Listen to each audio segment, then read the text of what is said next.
one thing that I feel like is interesting to brush up on is what is everyone else doing? Mm. If you actually watch in that little video, don't actually pull it up now, but if you watch the modernizing GNOME video, somewhere around the questionnaire mark, you can hear what sounds like a KDE developer. Um, I think I actually knew exactly who it was based on the accent, and he was mentioning something about how they actually want to do similar stuff. Mm. They actually have this project. I'm gonna pull it up. KDE login, I think. Okay. Um, KDE login manager, maybe. Here it is. Plasma login manager.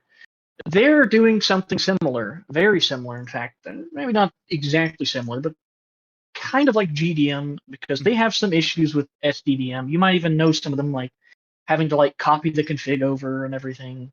Well, yeah, I Um, think have I spoken to David about this? I don't remember.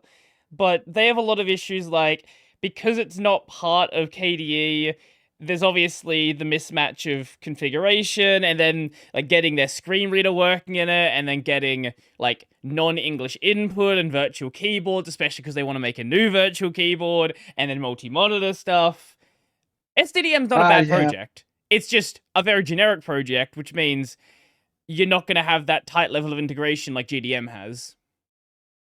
yeah. So they're basically dealing with the same problem that GDM was kind of created to solve, Mm. and so they pretty much they're duplicating a lot of code. They Mm. have SDDM, which does so much generic stuff. I'm not sure how it does stuff like Bluetooth and all that, but I know it pretty much they have to have two implementations of everything, Mm. which sucks, and I think it sucks a lot. So GNOME has a very interesting approach, and believe it or not, Enlightenment, if you know what that is, the window manager, Mm. Rasterman wanted to actually do his own thing because I brought it up at some point, and he wants to do a thing called login mode, which is exactly how GDM works. And I like the GDM approach, where they basically what GDM does, and all it does, Mm. is it literally just reuses GNOME Shell. In fact, you can start GNOME Shell from your terminal with like a mode setting and just set like GDM. You don't even need GDM installed, and it will pretty much just look like the same thing GDM looks like. Funny enough, but it's a great approach Mm. because that means that they don't have to sit and duplicate a bunch of code. They pretty much just start GDM. Mm. In fact, for example, one thing with GNOME is you need GDM to lock the screen. Mm. It pretty much just like when you log in, it turns off a lot of stuff to like save memory and all that. And then when you lock the screen, it'll go back to that. Like, and it will. It's a nice little like process separation thing they're doing there, Mm. where you don't just have GNOME Shell itself logging because maybe you've seen that really hilarious KDE error where if the lock screen crashes, it'll say like you have to press like Control Alt F1 and do Oh like login yes, CTL. yes. Can we find a picture Oh, of it? Yeah, there it is. Okay. ah man, it prevents that case for like, okay, what if GNOME Shell crashes? What do you even do there? Well, Mm. okay, we might accidentally unlock the session or whatever. That wouldn't be good. And all sorts of bad stuff. Mm. Um, so like, anyway, Plasma, they're basically doing the same stuff kind of.